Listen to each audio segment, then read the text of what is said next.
Telangana students website రాస్తే ఎంత scholarship వస్తుంది? ఫుల్ ఫీ రీఎంబర్స్మెంట్ ఎవరికి? అసలు ఫీ రీఎంబర్స్మెంట్ అంటే ఏంటి? ఓసీ స్టూడెంట్స్కి స్కాలర్షిప్ వస్తుందా? స్కాలర్షిప్ రావాలంటే మీరేం చేయాలి అనే విషయాలు చూద్దాం. ముందుగా ఫీ రీఎంబర్స్మెంట్ అంటే ఏంటి? సింపుల్గా చెప్పాలంటే మీ కాలేజ్ ఫీజు గవర్నమెంట్ కడితే అదే ఫీ రీఎంబర్స్మెంట్. మరి గవర్నమెంట్ ఏ ఫీజు కడుతుంది? అదేంటి ఇప్పుడే కాలేజ్ ఫీజు అన్నారు కదా అంటే అవును, కాలేజ్ ఫీజే. కానీ కాలేజెస్ చాలా రకాల ఫీజులు స్టూడెంట్స్ నుంచి తీసుకుంటాయి. ట్యూషన్ ఫీజు అంటే చదువు చెప్పినందుకు ఫీజు.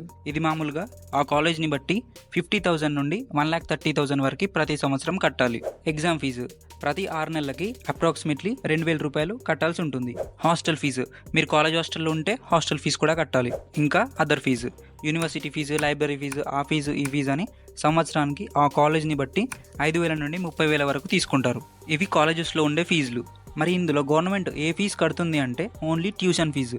కొందరికి మొత్తం ట్యూషన్ ఫీజు కడుతుంది, దాన్ని మనం ఫుల్ ఫీ రియంబర్స్మెంట్ అంటాం.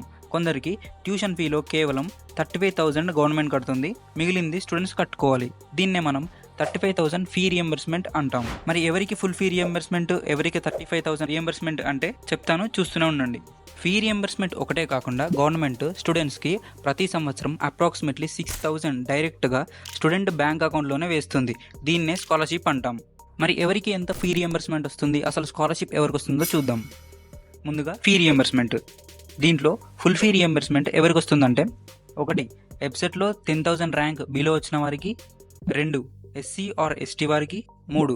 ఇంటర్మీడియట్ గవర్నమెంట్ కాలేజెస్లో చదివిన వారికి, అంటే జీజేసీ గవర్నమెంట్ జూనియర్ కాలేజెస్ కావచ్చు, TSRJC colleges, model colleges are corporate admission scheme కింద చదివిన వారికి.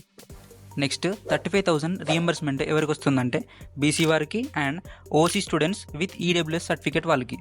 నెక్స్ట్ స్కాలర్షిప్ అమౌంట్ ఎవరికి వస్తుందంటే ఎస్సీ, ఎస్టీ, బీసీ స్టూడెంట్స్కి మాత్రమే. ఓసీ స్టూడెంట్స్కి స్కాలర్షిప్ రాదు, ఓన్లీ ఫీ రియంబర్స్మెంట్ మాత్రమే వస్తుంది, అది కూడా 35,000. మరి ఫీ రియంబర్స్మెంట్ రావాలంటే మీరేం చేయాలి? ఇప్పుడైతే ఇన్కమ్ సర్టిఫికేట్ అండ్ క్యాస్ట్ సర్టిఫికేట్కి అప్లై చేసుకోండి. ఇవి లేకుండా స్కాలర్షిప్ అయితే రాదు. ఓసీ స్టూడెంట్స్ అయితే ఈడబ్ల్యూఎస్ సర్టిఫికేట్ అండ్ ఇన్కమ్ సర్టిఫికేట్కి అప్లై చేసుకోండి. కాలేజ్లో అడ్మిషన్ అయిపోయిన తర్వాత మీరు ఈపాస్ వెబ్సైట్లో స్కాలర్షిప్ ఆర్ రియంబర్స్మెంట్కి అప్లై చేసుకోవాల్సి ఉంటుంది. ఇక్కడ ఇంపార్టెంట్ విషయం ఏంటంటే స్కాలర్షిప్ రావాలన్నా, ఫీ రియంబర్స్మెంట్ రావాలన్నా మీరు వెబ్సైట్లో క్వాలిఫై అయ్యి వెబ్సైట్ ద్వారా, దీన్నే కన్వీనర్ కోటా అంటారు, ఈ కన్వీనర్ ద్వారా మాత్రమే కాలేజెస్లో అడ్మిషన్ తీసుకోవాలి.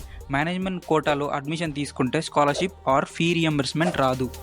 ఇంకా ఏమైనా డౌట్స్ ఉంటే కామెంట్ చేయండి. నమస్కారం. ఇది మీ బడి సమాచారం.